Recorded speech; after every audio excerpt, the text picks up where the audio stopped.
Hello students, I hope you all are doing well. Welcome back to my channel mind your economics, जहाँ पे हम तैयारी करते हैं एनके यूजीसी नेट जेआरएफ के एग्ज़ाम की। तो जैसा कि आप सब जानते हो कि मैंने एक सीरीज़ जो है अभी स्टार्ट कर दी है, जो सभी टॉपर्स हैं इस बार के, यानी कि जून 2023 के जो हमारे टॉपर्स हैं जिन्होंने नेट जेआरएफ जो है क्वालिफाई किया है, उनके साथ मैं आप सबको मिला रही हूँ ताकि आप सब उनकी स्ट्रैटेजी समझ सकें कि उन्होंने किस तरीके से इतना डिफ़िकल्ट पेपर जो इस बार आया है, पैटर्न पूरा चेंज हो गया है, फिर भी इतने अच्छे मार्क्स से उन्होंने स्कोर करके उस पेपर को क्रैक किया है। तो ऐसे ही एक बच्चे से मैं अभी आपको मिलवाने वाली हूँ जिनका नाम है इकरम इलाही, और इन्होंने अपना पेपर 2 उर्दू के साथ जो है जेआरएफ क्वालिफाई किया है with 260 marks on 300, which is commendable. बहुत ही अच्छा ये स्कोर है इनका। तो अब मैं चाहूँगी कि इकरम आप अपने बारे में थोड़ा सा इंट्रोड्यूस कर दें बच्चों को, और बच्चे कंफ्यूज ना हो जाएं, इसलिए मैं पहले एक चीज़ इन्फॉर्मेशन शेयर कर देती हूँ कि इकरम जो है वो अपना थोड़ा प्राइवेट रखना चाहते हैं, इसीलिए उन्होंने अपनी जो वीडियो है वो शेयर नहीं करी है। तो आपको इस चीज़ को बिल्कुल भी लेकर ऑफेंड नहीं हो जाना है बच्चे। हम सबको सबकी प्राइवेसी को भी क्या करना चाहिए, रिस्पेक्ट देना चाहिए। सो Ikram, you may proceed now. आप अपने बारे में थोड़ा सा बताइए बच्चों को। Okay ma'am, thank you ma'am. मेरा नाम इकराम इलाही है। मैंने इस बार नेट का एग्ज़ाम दिया था और मेरे स्कोर 260 आए टोटल, 260। पेपर वन में मेरे 36 सही थे, तो 72 मार्क्स आए पेपर वन में और 94 पेपर टू में। और मैं फ़िलहाल एमयू में एमए कर रहा हूँ, मास्टर मेरा थर्ड सेमेस्टर है। एमए से पहले मैंने बीएड किया और बीए किया है, दोनों उर्दू से बीए किया और फिर बीएड भी उर्दू प्लस इंग्लिश दोनों से किया था। और मेरा ये दूसरा अटेम्प्ट था। मेरा स्टेट जो है बिहार है। ओके मेरा ओके, ये शॉर्ट इंट्रोडक्शन हुआ।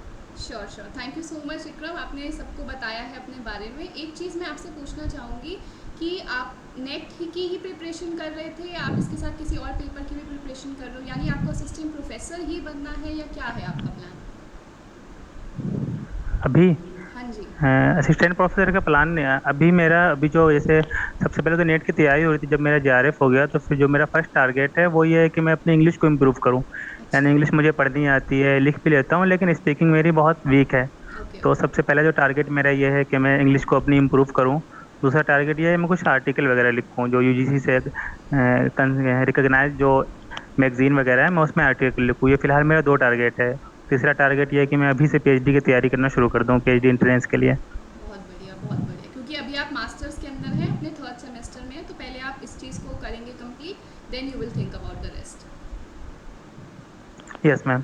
अच्छा, तो आप बच्चों के साथ क्या ये शेयर करोगे कि जैसे आपने 36 क्वेश्चंस जो हैं वो 50 में से करेक्ट किया, यानी कि 72 मार्क्स, जो कि बहुत ही अच्छा स्कोर है। यानी कि एकदम जैसे मैंने अपनी स्ट्रैटेजी भी शेयर करी थी कि आपको छक्का मारना है, यानी कि 70 से ऊपर नंबर लेकर आने ही है तो आपका जेआरएफ हो जाता है। तो वैसा ही आपके स्कोर्स भी दिखा रहे हैं कि आपने 72 मार्क्स जो है वो गेन किया है। तो आप अपनी स्ट्रैटेजी शेयर करो पेपर वन की, कैसे आपने तैयारी करी थी? यस मैम, पेपर वन की जो स्ट्रेटेजी है, जो मेरी समझ है, मैंने गवर्नमेंट के दो एग्ज़ाम दिए हैं, मतलब कंपटीशन वाले है ना, नेशनल लेवल के जो होते हैं एलिजिबिलिटी टेस्ट। दो दिए, एक तो मैंने सीटेट दिया और एक ये नेट का दिया। नेट का ये मेरा दूसरा अटेम्प्ट है, यानी तीन एग्ज़ाम मैंने गवर्नमेंट के दिए हैं कुल मिला के। तो मुझे जो समझ में आई कि गवर्नमेंट चाहती है आप, मतलब एप्टीट्यूड, गवर्नमेंट का जो एम होता है वो आपके एप्टीट्यूड को चेक करना है। तुरंत उन्होंने नाम भी रखा है, teaching aptitude, research aptitude, logical reasoning में भी एप्टीट्यूड लगा रखा है।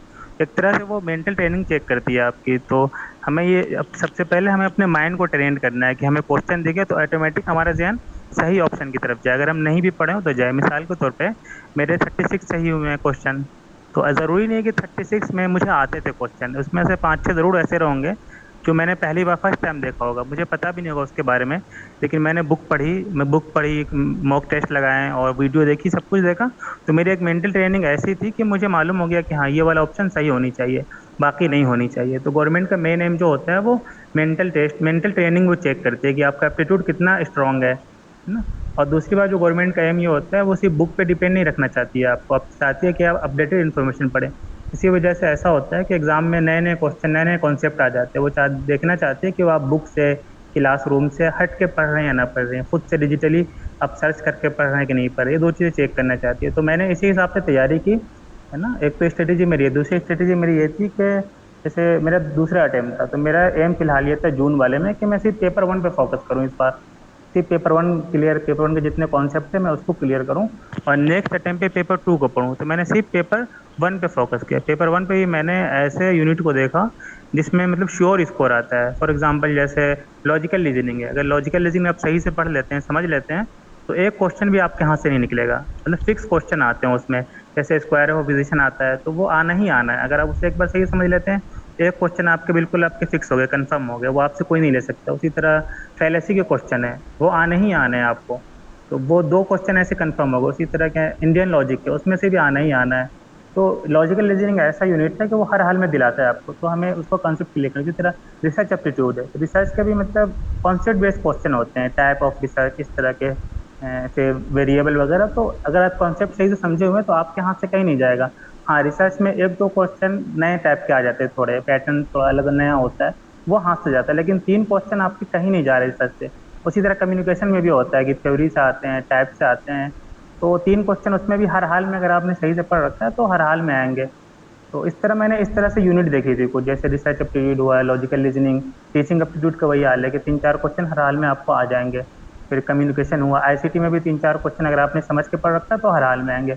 बाकी कुछ यूनिट होते हैं जिसमें ज़्यादा नहीं आता है, जैसे इन्वायरमेंट है, उसमें आप कितना ही पढ़ लें, दो तीन क्वेश्चन आपके समझ में नहीं आएगा, वो बिल्कुल नया बनाते हैं। उसी तरह हायर एजुकेशन में भी है, फैक्ट बेस होता है, वो क्या पता कहाँ से फैक्ट डाल दें, आप कितना ही पढ़ लें, वो दो तीन आपके हाथ में नहीं आ सकता है। तो इसीलिए मैंने ज़्यादा मेहनत की, जो कॉन्सेप्ट बेस्ड जो यूनिट है जिसमें आप कॉन्सेप्ट समझ लेते हैं, कॉन्सेप्ट बेस्ड क्वेश्चन आते हैं, तो वो आपके हाथ में आ जाए। तो मेरा ये टारगेट था कि मुझे ज़्यादा स्कोर नहीं करना है, 25 इस बार करना है, 25 आ जाए और पेपर टू में कुछ आ जाए तो मेरा नेट निकल जाए। इसीलिए मैंने मतलब कुछ ही यूनिट पे मेहनत किया था, और कुछ यूनिट को मैंने दिसंबर के लिए छोड़ दिया था।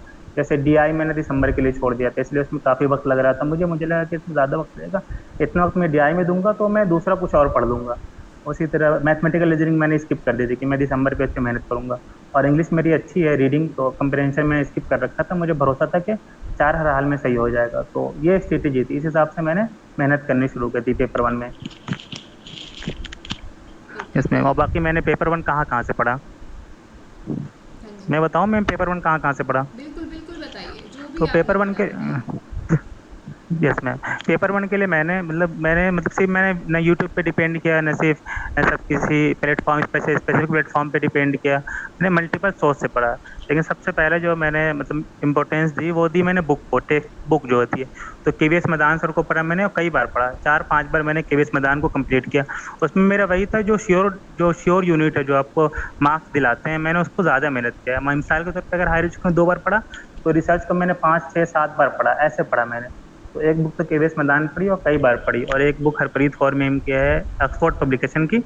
मैंने ये दो बुक बहुत ज़्यादा पढ़ी, चार पांच बार मैंने कंप्लीट की इन दोनों बुक को।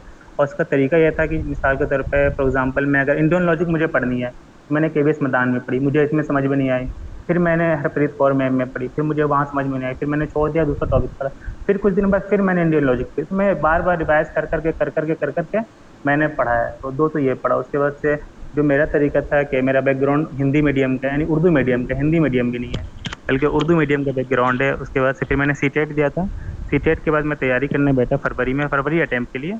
तो फिर मैंने रिसर्च सर्च करना शुरू किया, तो टैब तो समझ में आ गया, वेरिएबल समझ में नहीं आ रहा है कि वेरिएबल कहाँ से होगा, वेरिएबल क्या होता है। तो मुझे बहुत दिनों तक रिसर्च के टॉपिक ही समझ में नहीं आया। ठीक है, उसके बाद से मैं वीडियो देखा, बुक पढ़ा, बुक में समझ में नहीं आया, वीडियो देखा, वीडियो में समझ में नहीं आया। फिर मैंने वो सर्च करना शुरू कर दिया रिसर्च के टॉपिक पे, ये टॉपिक कहाँ मिलेगा, नहीं मिलेगा। तो मैं ऐसे हर वीडियो देखता था, उसमें मुझे समझ में आई, ठीक है, नहीं समझ में आई, फिर दूसरी वीडियो देखता था। फिर मैंने अपनी एक प्ले लिस्ट बनाई यूट्यूब पे, फिर वहाँ पे जो वीडियो मुझे समझ में आती थी, लगता अच्छा है, उसको मैंने प्ले लिस्ट में सेव किया। इस तरह मेरी प्ले लिस्ट बनी हुई है। रिसर्च एप्टीट्यूड की अलग है, लॉजिकल रीजनिंग के अलग है, टीचिंग एप्टीट्यूड के अलग है। टीचिंग एप्टीट्यूड मेरा क्लियर था, इसलिए कि मैंने बीएड कर रखा था और सीटेट का दिया था, तो वो तकरीबन क्लियर था। फिर भी मैंने हर यूनिट के मैंने प्ले लिस्ट बनाई थी। तो उसी सर्च करते करते मुझे एक दिन मैं रिसर्च के टॉपिक सर्च कर रहा था, तो आपकी वीडियो सामने आ गई। मैंने कहा व्यू तो बहुत कम है ना, 100 200 भी व्यू नहीं है, वीडियो बहुत अच्छी है, देखा जाए आखिर क्या है। फिर मैंने सारी देखी, तो इस तरह मैं आपके चैनल तक पहुंचा। ठीक है, फिर मैंने आपका चैनल भी देखा। मैं मल्टीपल सोर्स यूट्यूब पे ही मैंने कई चैनल देखा। चैनल में नहीं, ऐसा नहीं था कि मैं चैनल पे फिक्स हो जाऊं, सिर्फ उसी चैनल पे जाके देखो, मैं सर्च कर करके देखता था, खुद से डिसाइड करता था किसकी वीडियो अच्छी है, किसकी वीडियो अच्छी नहीं है, किसकी वीडियो मुझे समझ में आ रही है, किसकी वीडियो समझ में आ रही है। तो मैंने मल्टीपल सोर्स यूट्यूब पे देखा। फिर ऐसा होता था, कुछ कुछ जो टॉपिक होते थे मैं उसको गूगल पे भी सर्च करके देखता था। और बाकी मैंने मॉक टेस्ट बहुत लगाए, टेक्स्ट बुक का सब्सक्रिप्शन मेरे भाई ने ले रखा था, तो मैंने 40-50 प्रीवियस पेपर लगाए होंगे उस पर। और सिर्फ मॉक टेस्ट नहीं लगाए, उस पर जो एक्सप्लेनेशन थी, जितनी एक्सप्लेनेशन थी, मैं कोशिश करता था कि मैं सबको पढूं, सारी एक्सप्लेनेशन। तो मैंने मॉक टेस्ट भी लगाया और वहाँ की सारी एक्सप्लेनेशन पढ़ी। इस तरह मैंने, और बाकी काफ़ी मेहनत की मैंने, यानी कि दिन भर में कम से कम 8-9 घंटा मैंने पेपर वन को दिया है। और बहुत ज़्यादा मैंने मेहनत की थी पेपर वन से। बाकी आप क्वेश्चन कर लीजिए तो मैं जवाब दे पाऊँ। हाँ हाँ, बिल्कुल बिल्कुल। वैसे तो जो इन्होंने स्ट्रैटेजी शेयर करी है अभी इकराम ने, कि इन्होंने जो फोकस किया था वो अलग यूनिट्स पे किया, यानी कि अभी तक मैंने जिन भी बच्चों को इंटरव्यू लिया सबने कहा हमने data interpretation and comprehension mathematical aptitude पे फोकस किया, और इकराम ने इन यूनिट्स पे फोकस किया ही नहीं। इन्होंने इन्हें दिसंबर के लिए छोड़ दिया था, यानी इन्होंने सोचा कि ये नेट क्वालिफाई अभी कर लेंगे और जेआरएफ के लिए अगली बार फिर से तैयारी करेंगे तो इन यूनिट्स को पढ़ेंगे। लेकिन बिना इन यूनिट्स के भी इन्होंने इस बार जेआरएफ क्रैक कर लिया है, यानी कि अब इन्होंने एक नई चीज़ आप सबके सामने रखी है कि even if you are not good at maths, अगर आपकी डेटा इंटरप्रिटेशन नहीं भी अच्छी तो भी आप जेआरएफ क्वालिफाई कर सकते हो। आपको आपके स्ट्रेंथ एरियाज जो हैं वो फाइंड आउट करने हैं और उसके अकॉर्डिंगली तैयारी करनी है। तो इकराम, मैं आपसे एक और क्वेश्चन पूछना चाहती हूँ कि जो ये उर्दू सब्जेक्ट है आपका पेपर 2, ये तो बहुत रेयर सब्जेक्ट है ना? तो ये जो रेयर सब्जेक्ट के अंदर आपने इतना अच्छा स्कोर किया है, उसके लिए आपकी क्या पर्टिकुलर स्ट्रैटेजी रही? मतलब उर्दू की प्रिपरेशन आपने कहाँ से करी? इसमें मैं माफ़ी चाहता हूँ कि उर्दू जो है फ़िलहाल, यानी हम जिस माहौल में, जिस क्लाइमेट में, वहाँ पे उर्दू रेयर नहीं है। अच्छा। यानी कि उर्दू के बारे में कहा जाता है कि इसमें बहुत कंपटीशन है, हाँ जी हाँ बहुत जी। क्रेज़ है। यानी कि लोग घबराते हैं उर्दू लेते हुए कि इसमें इतना कंपटीशन है, मैं क्या कर पाऊँगा। हाँ। तो उर्दू हाँ, जिस एनवायरनमेंट में मैं हूँ वहाँ वो रेयर नहीं है। और अच्छा आपको अच्छा। हैरत होगी कि उसमें यानी कि 60 से 70% ऐसे स्टूडेंट हैं जिन्होंने 80+ स्कोर किया उर्दू में। Great great. यानी वो मार खाएं तो पेपर वन में मार खाएं। हाँ यानी जी मैं हाँ ऐसे जी। ऐसे स्टूडेंट को जानता हूँ जिनके पेपर टू में उनके 96 मार्क्स हैं, और लेकिन पेपर वन में 20 भी नहीं है। तो ऐसे लोग पीछे रह गए हैं, बहुत सारे लोग ऐसे हैं हाँ। कि वो, हाँ, तो वहाँ सबके मार्क्स आ जाते हैं, ज़्यादा आ जाते हैं लोगों के। अच्छा। तो अब दूसरी बात यह है कि जो उर्दू है, इंग्लिश है, हिंदी है, यानी लैंग्वेज के जो सब्जेक्ट हैं वो बेसिकली लिटरेचर बेस्ड सब्जेक्ट हैं, यानी लिटरेचर उसमें होता है। और लिटरेचर में क्या होता है, मतलब एक तो टेक्स्ट होती है ना, पोएट्री की शक्ल में हो या प्रोज की शक्ल में टेक्स्ट होता है। तो मैंने टेक्स्ट काफ़ी पढ़ी थी, और वहाँ भी मैं दो चीज़ थे, एक तो रिवाइज करना चीज़ों को बार बार, है ना, गाइड भी थी मेरे पास, तो मैंने गाइड को भी कई बार रिवाइज किया, 3-4 बार रिवाइज किया। पेपर वन या पेपर टू मैंने रिवीजन पे बहुत फोकस किया, और बार बार पढ़ा। ऐसा होता है अगर एक चीज़ को 2 बार पढ़ते हैं तो उकता जाते हैं, अब आपको मतलब इंटरेस्ट नहीं आता है। एक ही वीडियो को 2 बार देख लीजिए तो मतलब नयापन नहीं होता है। तो उसके लिए मैं बदल के देखता था, जैसे ये गाइड पढ़ ली तो चेंज के लिए मैंने दूसरी गाइड पढ़ी। तो मतलब पेपर टू में भी, लेकिन मैंने एक ही चीज़ को बार बार पढ़ा, चाहे इस सोर्स से या उस सोर्स से। बाकी वहाँ भी मैंने काफ़ी क्वेश्चन लगाया, 1000 क्वेश्चन कम से कम मैंने पेपर टू के किए होंगे। क्वेश्चन का तरीका, वो मेरी स्पीड बहुत अच्छी है पेपर टू की, उर्दू की काफ़ी अच्छी, 600-700 पेज में एक दिन में पढ़ लेता हूँ। तो रीडिंग की स्पीड बहुत अच्छी थी, तो मैंने 2-2 दिन में, 3-3 दिन में मैंने मतलब सारे मॉक टेस्ट लगा दिए, 1000 क्वेश्चन, 2000 क्वेश्चन जितने थे सब मैंने कर लिए। तो पेपर टू की मेरा जो, हाँ, एक बीच में आपने कही थी, मैं अभी फिलहाल, यानी कि मेरा थर्ड सेमेस्टर स्टार्ट हुआ है। तो जब मैंने नेट का एग्जाम दिया था तो मेरा सेकंड सेमेस्टर चल रहा था। तो मुझे बहुत ज़्यादा जल्दी नहीं थी जेआरएफ निकालने की। मेरा कहना था कि मेरा तो अभी स्टार्ट हुआ है, आराम से कंप्लीट होते होते निकाल देंगे। तो मेरा सिर्फ ये एम था, ये स्ट्रेटेजी की जो भी थी, कि मुझे कॉन्सेप्ट क्लियर करना है ताकि मुझे आगे फ़ायदा हो। तो फिलहाल जो फोकस था कि मुझे पेपर वन क्लियर करना है, उसके बाद पेपर टू को, जो कुछ जो टफ टॉपिक थे पेपर वन को, उसे मैंने छोड़ रखा था कि दिसंबर में हम करेंगे। इस बार सिर्फ नेट निकल जाए बहुत है, अगली बार मेहनत करके जेआरएफ निकाला जाएगा। तो ये था कि मुझे जल्दी नहीं है, अभी मेरे पास 2 सेमेस्टर है, कभी न कभी निकल जाएगा। तो मैंने ये सोच के मेहनत की। बाकी पेपर टू जो हमारा है तो सबके अच्छे मार्क्स आते हैं। और कल एक डिस्कशन हुआ था पेपर टू का, तो मैं वहाँ भी बहुत सारी बात कर चुका हूँ पेपर टू के सिलसिले में उर्दू में। बाकी मैम ये इतना रेयर नहीं है, जिस इन्वायरमेंट में मैं हूँ तो वहाँ इसे बहुत मतलब कंपटीशन वाला सब्जेक्ट माना जाता है, कि बहुत कंपटीशन है इसमें, किसी का कुछ नहीं होगा, कैसे होगा। और कंपटीशन है कि 80+ 90+ ला के भी लोग जेआरएफ नहीं निकाल पा रहे हैं। आपको मालूम है इसमें कटअप कितनी की होगी? इसकी कितनी कटअप जो कटअप? गई है जनरल की, टू 236 मार्क्स। ओह अच्छा, काफ़ी हाई कट ऑफ गई। बहुत हाई कटअप है मैम। और मतलब 230 ओबीसी की गई है, 230 ईडब्ल्यूएस की, 224 224 गई है ओबीसी की। तो बहुत हाई कटअप के, नेट नंबर ऑफ 216 पे एप्लीकेंट्स नेट हुआ कितने है। थे? बहुत कम, 3500। तो वही तो बात है, रेयर पेपर का मतलब क्या होता है Ikram? When there are less number of applicants ना, तो ये रेयर पेपर है। जैसे रेयर पेपर मैम, जो मेरी यूनिवर्सिटी है, जैसे एमयू, यहाँ से 500 लोगों ने कम से कम अप्लाई किया होगा। यानी कि ये जो हाँ बेल्ट है आपका, नॉर्थ का, हाँ। यानी दिल्ली, उत्तर प्रदेश, सिर्फ इस इलाके से 2000 लोग होंगे। तो मैं इस तरह समझ से गई, हाँ यहाँ जी। इस एरिया में बहुत कंपटीशन है। हाँ यस मैम। मैं समझ गई कि कंपटीशन काफ़ी ज़्यादा है इसके अंदर, बच्चे काफ़ी ज़्यादा इसके अंदर मतलब अच्छे हैं पढ़ाई में, उर्दू जो है उसको वो अच्छा सब्जेक्ट माना जाता है। पर ये है कि नेट के पर्सपेक्टिव से ये थोड़ा क्या कहेंगे, रेयर एग्जाम है, जैसे कि आपके इकोनॉमिक्स हो गया या यस कॉमर्स हो मैम, गया, यस मैम। जिसमें आपके 50,000 प्लस एप्लीकेंट्स होते हैं, तो उसके इंग्लिश। हिसाब से रेयर है। हाँ, यस सर। इंग्लिश हो गया, तो यस ऐसा रेयर है, लेकिन हाँ इनर कंपटीशन बहुत ज़्यादा है। कंपटीशन बहुत ज़्यादा है। करेक्ट करेक्ट, मैं समझ गई वो चीज़। और उर्दू यस सर। डिफ़िकल्ट भी मानी जाती है काफ़ी, जो लैंग्वेज है। यस। हाँ, तो हाँ, कल मैं डिस्कशन था मेरा, तो लोग कह रहे थे कि बहुत मुश्किल होता है, पोइट्री आती है, पोइट्री के उसमें मीनिंग पूछ लेते हैं हाँ जी, और मेटाफर वगैरह पूछ लेते हैं, तो लोग हाँ डिफिकल्टी तो आती है लोगों को। हाँ। वही आपकी आपकी एक्सपर्टीज़ है, आपको अच्छा लगता है वो सब्जेक्ट, तो आपको लग रहा है कि वो आसान है, लेकिन वही कई बच्चों का नहीं निकल पाया, तो काफ़ी बच्चों को मुश्किल भी लगती है ना? Yes ma'am. हाँ, तो वो यस सिचुएशन मैम, है। कल डिस्कशन था एक, तो मैंने वहाँ पे। हाँ।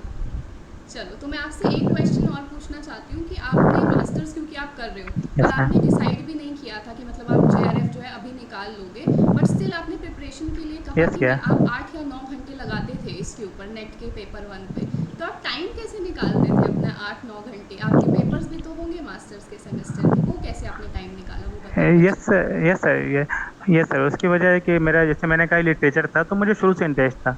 तो एकेडमी पे मतलब मुझे ज़्यादा ज़रूरत भी नहीं होती थी, मैंने इग्नोर कर दिया था एकेडमिक को बिल्कुल ही। जैसे मेरे अच्छा। एग्ज़ाम, जैसे 20 जून को मेरे एग्ज़ाम ख़त्म हुए मास्टर के, तो मैंने बिल्कुल इग्नोर कर रखा था एकेडमी को। मुझे भरोसा था कि मुझे मतलब 70-60% आ जाएंगे एकेडमी में, तो एकेडमी छोड़ दो, एकेडमी तो करते रहेंगे, इस बार बस पढ़ लो, इस बार हाँ क्या जी, पता हो जाए। हाँ तो जी, हाँ मैंने जी। बहुत बढ़िया, नहीं कि मैंने नेट की तैयारी, मैं 12 बजे रात तक, 1 बजे रात तक मैं नेट की तैयारी करता था, और थोड़ा आधा घंटा 2 घंटा पढ़ के मैंने एकेडमिक एग्जाम दिया इस बार सेमेस्टर के। अच्छा। यानी कि 8 जून से 20 जून तक सेमेस्टर एग्जाम चले, तो मैंने ऐसे मैनेज किया उसको। तो मैम एक बार और क्वेश्चन दोहरा दीजिए अपना। क्या बता क्वेश्चन रहे एक हो? बार रिपीट कर दीजिए। हाँ, मैंने क्वेश्चन आपसे ये पूछा था। क्वेश्चन। हाँ, मैंने आपसे ये क्वेश्चन ही पूछा था कि हाँ मैं, आपने हाँ, कैसे याद आ गया मास्टर्स के मैम, याद साथ आ गया, मिला। क्वेश्चन याद आ गया। ठीक है, ठीक है। ऐसे हाँ, क्वेश्चन याद है कि हाँ, तो मास्टर के साथ वो था कि मैं क्लास में, जैसे मेरी क्लास होती थी 12-1 बजे तक मेरी क्लास कंप्लीट होती थी। तो हम्म, क्लास में भी जैसे पेपर 2 था, तो जैसे जो यूनिट मेरे नेट में आने वाले थे, मैं वहाँ पढ़ता था। टीचर चले गए पढ़ा के, तो मैं वहीं पे पढ़ता था थोड़ा बहुत। और फिर वो था कि जैसे मैं लंच के बाद में थोड़ा रेस्ट करता था, वहाँ पे मैं पेपर 2 की बुक रखता था, और 10-15 मिनट में उस टाइम पढ़ता था। उसके बाद मैं लाइब्रेरी जाके, लाइब्रेरी 4 बजे 5 बजे मैं लाइब्रेरी जाता था, और 5 से मतलब मैं 1:30 बजे तक मैं पढ़ता था रात में, कम से कम 1-1:30 बजे रात तक। तो इस तरह मेरा 8-9 घंटा बन जाता था, है ना। अच्छा, फिर ठीक है, उसके बाद ठीक से है। फिर क्या नाम है, जैसे टीचिंग टीचिंग खत्म हो गई, या जो छुट्टी होती है कभी, है ना, क्लास में टीचर नहीं आ रहे हैं, तो फिर उस वक्त को मैं लाइब्रेरी में यूज़ करता था, मैं बैठा रहता था। मैं मतलब कंटिन्यू 4 घंटा 5 घंटे मैं कंटिन्यू पढ़ा हूँ बैठ बैठ के पेपर वन। ठीक है, ठीक है। यानी तो ऐसे तो ही ऐसे मतलब। निकाला टाइम। अब मैं टाइम बता दूं आपको। हाँ जी। है ना। जैसे टाइमिंग के मसले ऐसे, जैसे 1 बजे तक मेरी क्लास हो रही है, तो मैं लंच किया जाके अपना वहाँ पेपर 2 पढ़ा। उसके बाद से 3 बजे, 3:30, 4 बजे तक मैं लाइब्रेरी जाता था। 4 बजे से 2 बजे रात तक, 1:30 बजे रात तक, आप जोड़ लीजिए कितने घंटे हो गए हैं। तो वो कंटिन्यू होता था मेरा। फिर उसके बाद से फिर क्या, कभी ऐसा हुआ 10 बजे मुझे छुट्टी मिल गई क्लास से, तो मैं फिर लाइब्रेरी जाता था। फिर 10 बजे से मैं 2 बजे तक पढ़ता था लाइब्रेरी में। फिर मैं लंच करने आता, फिर 4 बजे फिर जाता। तो 8-9 घंटे मेरे हो जाते थे आसानी से, बिल्कुल। तो यही मतलब मैं बच्चों को कहना चाहती हूँ कि अगर आपका एम जो है वो क्लियर है, अगर आप सच में चाहते हो नेट क्लियर करना या जेआरएफ क्लियर करना, तो आपके लिए कोई एक्सक्यूजेस नहीं है सामने, ठीक है। तो आपको मैंने ऐसे बच्चे से भी मिलाया जो बच्चा मैरिड है, मैंने आपको आज ऐसे बच्चे से भी मिलवा दिया है जो मास्टर्स के अंदर 3rd सेमेस्टर के अंदर उन्होंने अपना जेआरएफ निकाल लिया है, जो आपके सामने अभी वीडियो के अंदर है। तो आप देख सकते हो एक्सक्यूजेस कुछ नहीं होते। अगर आपका कुछ एम है, कुछ आप किस चीज़ के लिए डिटर्मिंड हो, तो मैं आप डेफिनेटली उसके लिए मेहनत करेंगे। हाँ जी, हाँ जी। मैं एक और एक्सपीरियंस शेयर करना चाहता हूँ अपना। कि जैसे मैं जब तैयारी कर रहा था, तो मेरे सामने बिल्कुल एम नहीं था कि मैं जेआरएफ निकालूंगा। मेरा ये मानना था कि मेरा कॉन्सेप्ट क्लियर होनी चाहिए। अगर इस बार नहीं हुआ, कॉन्सेप्ट क्लियर होगा, तो नेक्स्ट टाइम मुझे डेफिनेटली फायदा होगा। तो मैं ये समझ के तैयारी कर रहा था, वरना मैं ये भी पढ़ता वो भी पढ़ता तो हो नहीं पाता। तो मैंने कुछ चीज़ों को इग्नोर किया इसी वजह से कि उसे नेक्स्ट टाइम पढ़ा जाएगा। और दूसरा ये मेरा टारगेट ये था कि चलो मैं मेहनत करता हूँ, कॉन्सेप्ट क्लियर रहेगा, तो अगर नेट नहीं निकला, जेआरएफ नहीं हुआ, तो मुझे पीएचडी में ज़रूर फ़ायदा होगा, कभी ना कभी मुझे फ़ायदा होगा, मेरा कॉन्सेप्ट क्लियर होगा। तो मैं कंपटीशन से ज़्यादा मैंने मतलब इस पे मेहनत की, नॉलेज कॉन्सेप्ट गेनिंग पे, पे। और हाँ, उसका मुझे फ़ायदा हुआ। हाँ, हाँ, यस बहुत बढ़िया, मैम। बहुत बढ़िया। तो इकरा, मैं वो जो लास्ट। होता है कि हाँ, हाँ, बोलिए, बोलिए। मोटिवेशन की जो 2 टाइप होती है ना, एक्सट्रिंसिक इंट्रिंसिक। तो एक्सट्रिंसिक से मोटिवेशन से इंट्रिंसिक मोटिवेशन मेरे अंदर ज़्यादा था। कि मुझे मतलब कॉन्सेप्ट होनी चाहिए क्लियर, अगर नहीं भी हुआ बिल्कुल, बिल्कुल। तो नॉलेज इसमें। गेनिंग के ऊपर पहले आपका ध्यान होना चाहिए, देन आपका पेपर क्लियरिंग के ऊपर ध्यान होना चाहिए, ये कहना चाह रहे थे अभी इकराम। तो एक लास्ट क्वेश्चन मैं आपसे पूछना चाहती हूँ, मतलब क्वेश्चन तो नहीं है ये, आपको मैं चाहती हूँ कि आप ये चीज़ बच्चों को समझाएँ या सजेस्ट करें या एडवाइस करें कुछ, कि किस तरीके से अब वो दिसंबर 2023 के एग्ज़ाम को टारगेट करें ताकि वो आपके जैसा या आपसे बेटर जो है वो स्कोर क्रैक कर सकें। थोड़ा कुछ सजेस्ट कीजिए बच्चों को। यस मैम, मुझे जो समझ में, जैसे मैंने सीटेट के एग्ज़ाम दिए थे, तो सीटेट में ही मैंने कम से कम 100-150 मैंने क्वेश्चन सॉल्व किए थे। क्वेश्चन नहीं, क्वेश्चन पेपर, यानी कि 100 मतलब क्वेश्चन पेपर, क्वेश्चन नहीं, 100-150 क्वेश्चन मैंने सॉल्व किए।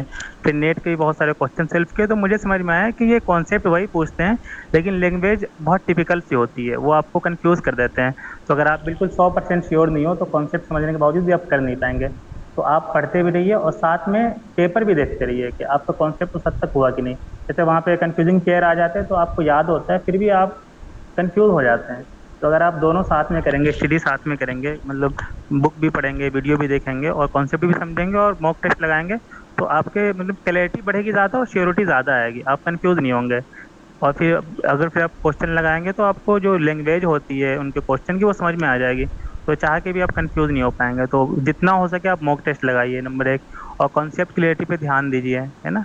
ये दो कहना है, और मतलब वो देखना है हमें, क्वेश्चन हम देखेंगे तो हमें समझ में आएगा कि कहाँ सोर्स क्या होता है। मैं इस बारे में आपकी वीडियो के बारे में भी कहना चाहूँगा। जैसा आपकी जो वीडियो होती है, ये तारीफ नहीं है, जो मैंने रियलाइज़ किया है ना। आप आजकल क्या चल रहा है कि लोग सिर्फ देखते हैं व्यू किस, मैंने खुद ऐसा करता हूँ, मैं खुद करता हूँ। मैं यूट्यूब पे सर्च करता हूँ, देखता हूँ जिसके मिलियन व्यू होगा उसकी वीडियो अच्छी होगी। बाकी की मतलब क्वालिटी नहीं है, इसलिए लोगों ने नहीं देखा, है ना। तो अगर आप क्वेश्चन देखेंगे तो आपको समझ में आएगा सोर्स की, ये क्वेश्चन बना कहाँ से रहे और ये पूछना क्या चाहते हैं, क्या चेक क्या करना चाहते हैं, किस बात का टेस्ट लेना चाहते हैं।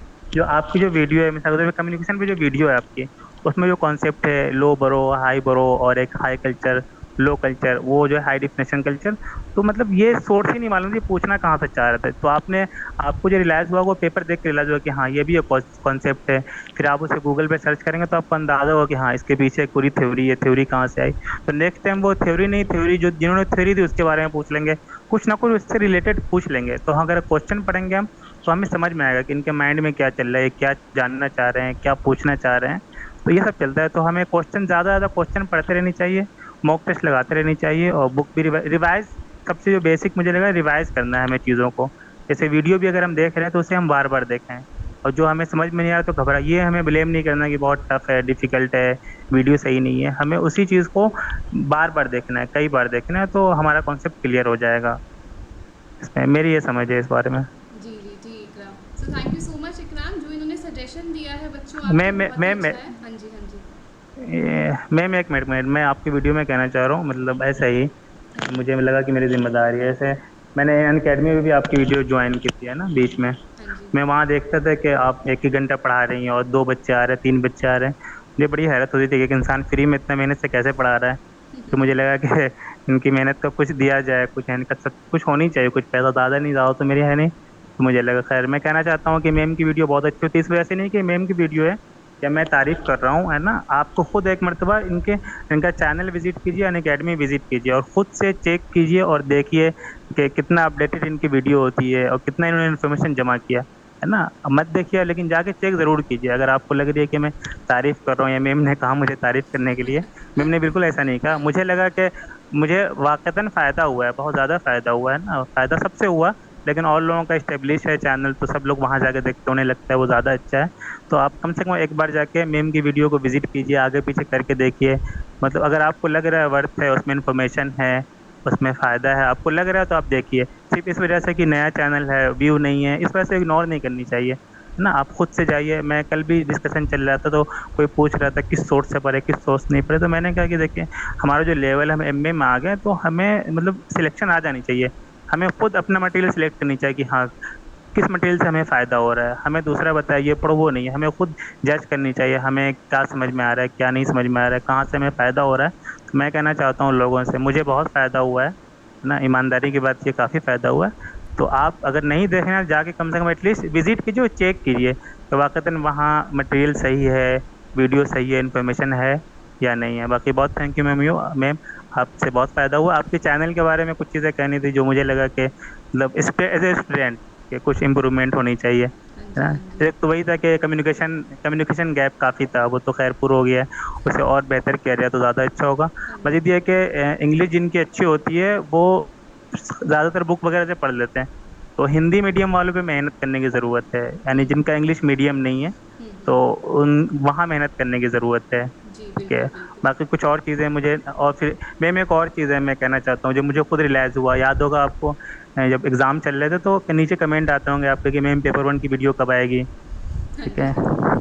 तो जब मैम सबसे ज़्यादा ज़रूरत थी लोगों को उस टाइम, जैसे आपने खुद आप कुछ मिले होंगे कि बोले 10 दिन की मेहनत की, 20 दिन की मेहनत की, जब ज़्यादा ज़रूरत थी लोगों को तब आपने साथ छोड़ दिया था, है ना। तो उस वक्त उस वक्त कोई ना कोई वीडियो आनी चाहिए। अगर रोज नहीं आ रही है तो 2 दिन पे आ जाए, 3 दिन पे आ जाए, यानी एक वो होनी चाहिए, मोटिवेशन का टाइम होता है वो उसी वक्त। तो नहीं, मैं कोशिश की इस ज्यादा चीज़ नहीं, 1 घंटे इकराम की नहीं तो में, 10 मिनट की, हाँ। 20 मिनट, नहीं, मैं यानी इस चीज़ का कनेक्ट रहे इंसान। ध्यान रखती हूँ बिल्कुल, और मैंने जो और प्रॉमिस किया था वहाँ वो मैंने ऐसा फुलफिल भी किया था बच्चों को उसमें कि सारी मैं वीडियोस शेयर जो उसमें करूँगी वो मैंने कर दी थी एंड मोमेंट तक। लेकिन ये था कि मेरी तबीयत ही खराब हो गई तो क्या वहाँ कर मेरा सकते भी हैं। कमेंट था मैम। अच्छा। मैंने भी कमेंट किया था उस वक्त के मैम पेपर वन की वीडियो आनी चाहिए। हाँ, हाँ। तो वो वक्त होता है तो उस वक्त आनी चाहिए। बाकी मैम ने सारे प्रीवियस पेपर को करवा रखे हैं, और वीडियो मतलब जाके विजिट कीजिए, खुद से चीज़ों को देखिए और पढ़िए, जज कीजिए। अगर आपको सही लग रहा है देखिए, नहीं लगे सही लग रहा है मत। ये प्रमोशन नहीं है, यानी मुझे जो चीज़ें रियलाइज़ हुई मैं वो आपके साथ शेयर करना चाह रहा हूँ। Thank you okay. Ma'am. Thank you so much Ikram for sharing your insights with the students. बहुत ही ज़्यादा अच्छा लगा आज आपसे बात करके। और स्टूडेंट्स, आई गेस आपको काफ़ी ज़्यादा हेल्प मिली होगी इनके जो इन्होंने इनसाइट्स प्रोवाइड किए हैं, जो भी इनकी स्ट्रैटेजी है। तो अगर आपको वीडियो अच्छी लगी है तो इसे लाइक ज़रूर कर दीजिएगा, अपने सब फ्रेंड्स के साथ इसे ज़रूर शेयर कीजिएगा जो भी जेआरएफ की प्रिपरेशन कर रहे हैं, जो भी दिसंबर 2023 के एग्ज़ाम को टारगेट कर रहे हैं। तो आप मेरे चैनल को डेफिनेटली सब्सक्राइब कर लीजिएगा, जो नीचे नोटिफिकेशन बेल आइकन है उसे प्रेस कर लीजिएगा, ताकि ऐसी ही आगे जो वीडियोस आपके पास आने वाली है उसे आप मिस आउट ना कर दें। तो जल्दी ही मैं ऐसी एक और नई वीडियो लेकर आऊँगी। तब तक के लिए stay healthy, wealthy and nerdy, and do not forget to mind your economics. Thank you so much.